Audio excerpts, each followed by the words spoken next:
Bonjour et bienvenue dans cette nouvelle vidéo. En message privé, vous avez été quelques-uns à me faire remarquer que j'avais pas posté de vidéo depuis 2 semaines. Donc, en voilà une. Mais ensuite, si j'en ai pas posté, c'est tout simplement parce que tout va bien. Le véhicule fonctionne bien, j'en suis toujours autant satisfait. Et je ne vais pas faire une vidéo pour ne rien dire. D'autant que des tests d'autonomie, etc., j'en ai déjà fait. Au final, il n'y a plus grand chose à prouver. Si ce n'est que d'essayer de titiller un petit peu l'algorithme de YouTube et essayer de faire en sorte que ma chaîne reste bien positionnée sur le moteur de recherche de Google. La vérité, elle est malheureusement un petit peu là. Les Tesla se vendent comme des petits pains et des nouveaux YouTubeurs Tesla, il y en a 2-3 par semaine. Ensuite, bien entendu, je peux toujours transformer ma chaîne en télé-shopping Tesla. Il y en a qui se gênent pas. Et j'ai sûrement tort parce que ça rapporte tout simplement.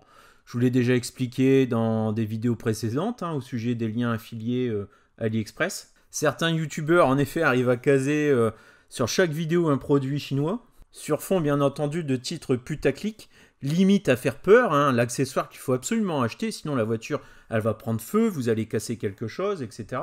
Sans bien entendu parler de l'intérêt financier qu'ils ont à le faire. Et le pire dans tout ça, c'est que ça fonctionne. Alors bon, je vais être honnête avec vous, aujourd'hui j'ai un peu le seum.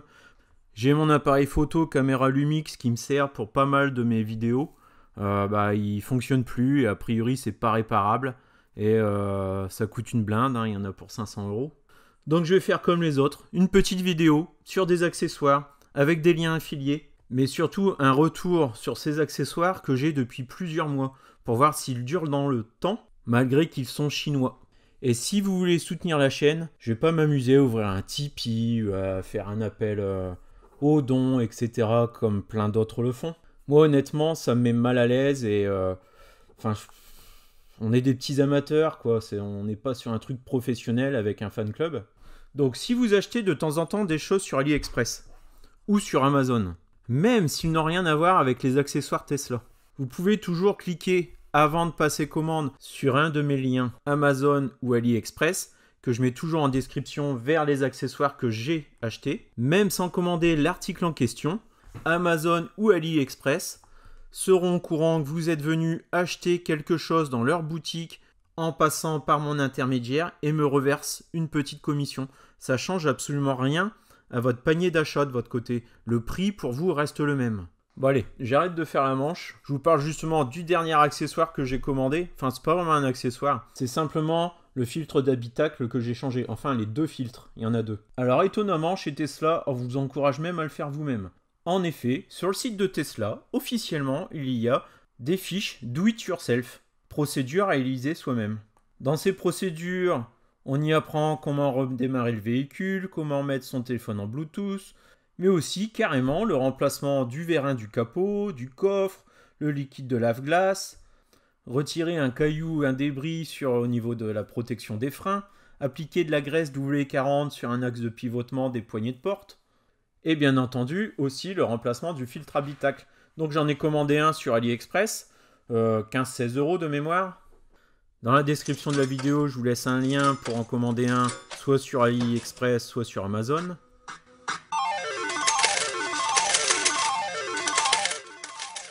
Et je le remplace en suivant le petit tuto Tesla. Il ne faut pas grand chose, juste en gros un tournevis Torx de 20. Je ne sais pas vous, mais moi je ne connais aucun constructeur qui met les tutos pour le faire soi-même sur son site internet. Je me trompe peut-être, mais c'est clairement Tesla ne cherche pas à faire ce genre de révision dans ces centres auto où il pourrait forcément y gagner de l'argent. Bon, là visiblement en regardant les images, je m'aperçois que la petite attache blanche qui est partie en enlevant le petit morceau de moquette là, je ne l'ai pas remis au bon endroit. Donc au moins je m'en aperçois, je pourrais la remettre à son emplacement d'origine. Après avoir effectué l'opération, le câble rouge c'est inutile de lui enlever les attaches.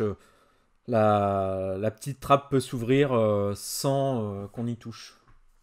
Alors dans les indispensables, vous voyez, si vous n'avez pas encore, donc le petit démon de garniture en plastique, ça coûte quasiment rien. Et si j'y pense, au moment du montage final, j'incrusterai mon panier de l'époque AliExpress. J'avais même acheté des petites attaches en plastique supplémentaires, car elles peuvent se casser assez facilement. Ça reste du plastique, donc quelques spares, c'est pas mal. Et sur les anciens modèles comme la mienne, Tesla avait tendance à en oublier quelques-unes aussi. Vous pourrez aussi retrouver tous mes liens en description dans la vidéo et je le posterai aussi en commentaire.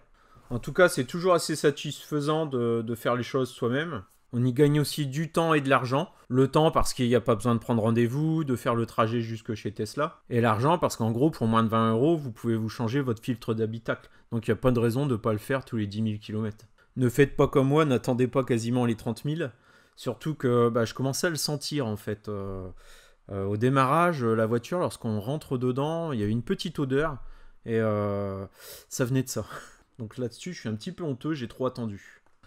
Bon, comme vous pouvez le constater, oui, les filtres sont sales. Mais c'est pas une raison pour aller acheter des grilles de protection à placer sur les aérations. L'entrée d'air est déjà située sous le capot et ensuite encore une grille de protection en plastique. À un moment donné, l'air, il faut bien qu'elle rentre dans la voiture de toute façon. J'ai posé la question à un Tesla Ranger, il m'a dit de ne surtout pas installer ce type de grille. Donc même si votre chaîne préférée Téléshopping Tesla Provençal vous dit qu'il faut installer cette grille parce que sinon ça va être l'invasion des feuilles, etc.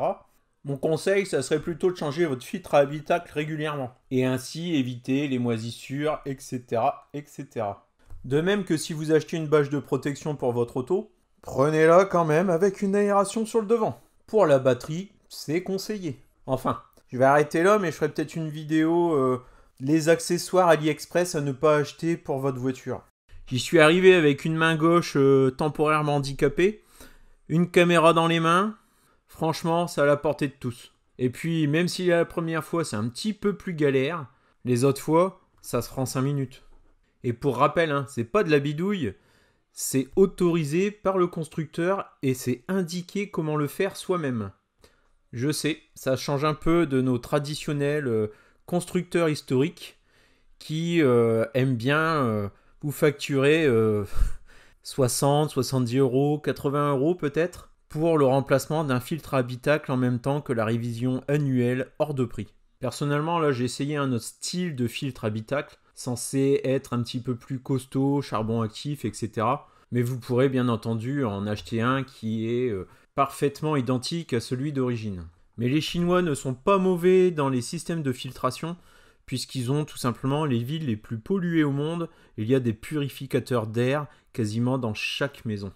Bon, sinon, au niveau de mes accessoires, j'ai vu un commentaire récent sur ma vidéo où je présente l'aileron. Alors c'est vrai, sur cette vidéo-là, je fais la pause, mais il n'y a que des gros plans. On ne voit pas le résultat d'ensemble. Donc voici quelques images de mon aileron, plusieurs mois après la pause. Ce que je peux vous dire, c'est que cette référence-là, elle est top. L'aileron tient toujours aussi parfaitement. En plus, pour fermer le coffre, en fait, je m'appuie sur l'aileron. Donc c'est pas forcément l'idéal, hein, mais ça tient très bien. La voiture a passé plusieurs fois le test du Karcher. Ça ne bouge pas. Donc niveau rapport qualité-prix, pour moi les ailerons de Joy Tutus, c'est les meilleurs. Bien sûr, c'est pas un aileron full carbone. C'est un aileron en simple plastique, hein, moulé. Mais il est parfaitement adapté. Et plusieurs mois après, il n'a pas bougé. Et de mon côté, je voulais pas maquiller de toute façon ma SR Plus comme une perf. Je trouve simplement que ça finit bien la voiture. Pareil, hein, vous avez vu mon petit SpaceX, il n'a pas bougé d'un poil non plus. À l'intérieur de la voiture, les protections de porte, malgré que ce soit pas du 3M, etc., et que ce sont des simples protections 10-15 €, elles tiennent super bien et elles font le job. Il me semble que je les ai depuis quasiment une année. Pour moi, ça, c'est dans la liste des indispensables aussi, surtout lorsqu'on a des enfants. Et ça protège notamment aussi la boîte à gants, car il y a de quoi protéger la boîte à gants qui se raye très très facilement. Je vous remettrai dans la description le lien vers la vidéo de la pause. Vous avez peut-être remarqué aussi dans la portière le petit parapluie Tesla. Et là, à l'arrière, oui, il y a des petites traces de pieds des enfants. Je suis en LOA et j'ai envie quand même de rendre un véhicule propre et nickel à la fin. Donc de temps en temps, juste un petit coup d'éponge sur les protections, ça craint rien. Et puis même si la protection s'abîme, à la rigueur, j'en rachèterai une dans quelques années sur AliExpress à 10-15 €. Alors les nouvelles SR+, c'est cool, il y a les tapis qui sont fournis avec. Par contre, ce sont des tapis moquettes. Personnellement, j'avais acheté des tapis plus recouvrants et lavables facilement. Moi, je pense des tapis, c'est très bien, mais pouvoir les laver facilement sans se prendre la tête, c'est quand même mieux. Donc là, vous avez vu, j'ai juste à enlever le tapis de la voiture, je l'amène au niveau de mon petit réservoir d'eau de pluie là. Je passe un petit coup dessus rapide et hop, c'est fini, l'affaire est pliée, on n'en parle plus. Ce tapis-là, il est vraiment pas mal hein, parce qu'il n'a pas trop l'apparence d'un tapis très caoutchouc baroudeur, mais c'est une sorte de plastique moussé et visuellement, ça le fait assez bien. Et puis surtout, d'un point de vue pratique, ça, vous ferez jamais ça avec un tapis moquette. Et honnêtement, j'ai eu pas mal de tapis en caoutchouc. Et même en y passant un coup de jet d'eau dessus, il reste toujours des traces dessus. C'est compliqué à avoir. Au séchage, c'est pas toujours terrible. Que là, ceux-là, franchement, ils sont top. Moi, je les conseille. C'est un petit investissement parce que de mémoire, ils sont à une quarantaine d'euros à peine, plus 30 euros de frais de port. À moins de 100 euros, vous avez l'ensemble complet, parfaitement adapté à la voiture. Je pense 60-70 euros. Je vous remettrai le lien, pareil, dans la description de la vidéo. Au niveau de mes autres accessoires, pareil, j'avais pris des pédales en alu. Surtout que celle de droite, sur l'accélérateur, la pédale paraît vraiment nue. Hein. Il n'y a qu'un morceau de plastique. Donc, je trouvais pas mal de la recouvrir et de mettre ce style de pédalier. Pédalier, pourquoi j'ai dit pédalier? Ma voiture n'est pas un vélo. Bon, et puis vous pouvez voir aussi que, bon, côté conducteur, hein, c'est moi qui conduis le plus la voiture, qui l'utilise le plus. Bon, les tapis sont dans un état assez horrible. Heureusement, ils se lavent très bien. Et d'où la nécessité d'avoir un tapis lorsqu'on est à la campagne, un tapis bien recouvrant. Du coup, pour lui, bah, ça va être la même punition. Il va se prendre un bon jet d'eau dans la figure. Puis en ce moment, bah, j'en profite. Hein, l'eau, elle tombe du ciel assez facilement. Hein. On ne peut pas dire qu'on a manqué d'eau sur le mois de mai. Hein. Donc, j'hésite pas. Hein. Là, ça coule à flot. Non, bon, honnêtement, je suis vraiment pas déçu de ces tapis-là. Surtout, bah, c'est bien d'avoir des tapis, mais c'est aussi cool lorsqu'ils se lavent assez facilement et que ce soit pas la galère pour les remettre dans un état correct. Bon, en dehors des tapis, j'avais aussi mis des protections sur le montant de coffre hein, pour éviter que les valises ou tout autre objet abîment les plastiques d'origine. Donc ça, c'est pareil, c'était pas bien cher. Et je vois qu'il y a quelques petites rayures dessus, donc ça veut dire que ça fait son taf. Hein, ça a évité les rayures, je pense, sur les plastiques d'origine. Donc pas mal non plus. Même si vous êtes super soigneux, que vous allez faire attention, etc., eh bien, portez la valise et ne pas venir frotter sur les plastiques. Malgré tout, il y a des cas de figure où finalement, bah, c'est pas vous qui ferez l'erreur. Hein, donc autant les protéger. Moi, j'ai vu dernièrement, simplement en faisant un drive, hein, le mec de chez Casto, il s'est pas gêné, hein, ça a bien frotté. Hein. Bon, je vais m'arrêter là pour cette vidéo. Merci de l'avoir regardé. On est quasiment aux 3000 abonnés. Merci encore à vous tous. Et si vous voulez soutenir la chaîne, lorsque vous passez commande sur AliExpress, sur Amazon, n'oubliez pas de cliquer sur un de mes liens que je mets tout le temps en description des vidéos. Même si c'est pas pour acheter l'article en question du lien, c'est pas grave.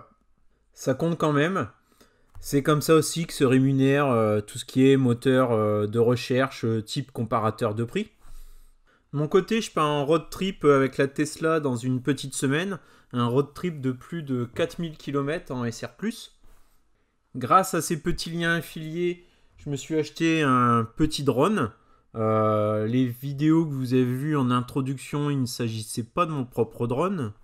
Malheureusement, le drone était commandé. J'aurais plutôt dû me racheter un appareil photo caméra. Mais trop tard, coup du sort. Bon, malgré tout, j'en suis une bouteille à la mer. Hein. S'il y a un des abonnés qui s'y connaît en réparation d'appareils photo, en fait, c'est au niveau du zoom. Hein. Le zoom, il est coincé. Et il ne s'agit pas d'une poussière, hein. C'est plutôt la motorisation qui est HS, je pense. C'est un Lumix TZ 101. Donc a priori c'est un modèle assez irréparable. Et Lumix ne veulent pas le prendre en charge parce qu'il a une petite bosse, il a une chute il y a de ça de presque 2 ans. Et bah, du coup esthétiquement il a un petit coup et ils font le lien avec la panne alors que c'est pas le cas. Voilà. Petite bouteille à la mer avant de se quitter et de se retrouver peut-être sur Instagram pendant ce road trip ou d'ici, je pense, 2-3 semaines, 3 semaines plutôt, dans une nouvelle vidéo. Allez, ciao, bon week-end et encore merci de suivre cette chaîne et je pense que la prochaine vidéo, on aura dépassé la barre symbolique des 3000 abonnés. Donc encore merci à vous tous.